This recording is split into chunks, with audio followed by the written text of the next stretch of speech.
Nakapagtala ng 142 new HIV infection ang HIV/AIDS Core Team o Clinic ng Integrated Provincial Health Office o IPHO South Cotabato mula Enero hanggang Setyembre nitong 2025.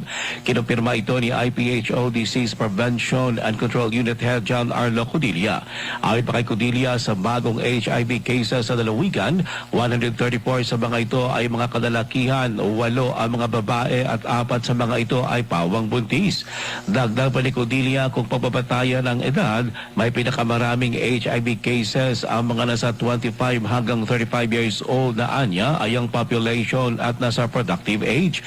Sumunod naman dito, ayon pa kay Codilla, ang mga nasa 24 years old pababa. Based on the municipalities and city, ang Coronadal po ay may naitalang bagong 12 cases. Ito po ay may pinakamataas na kaso. Pangalawa po, ang Pulumulok may 10 bagong kaso. Sumunod dito ang Tupi na may 5, Tampakan 5, Surala 5 kaso, Banga 3 kaso, Anon po ay 3, Lake Cebu 1, Antiboli 2. Panawagan pa ni Codilla sa publiko, lalo na sa mga nagdududa sa kanilang HIV status, pakinabangan ang libreng HIV testing at treatment sa clinic.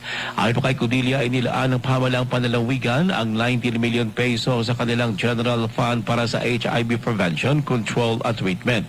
Ito ayon pa kay Codilla ay pinakamataas sa buong bansa. Ruel Usano, NDBC, Bida Balita.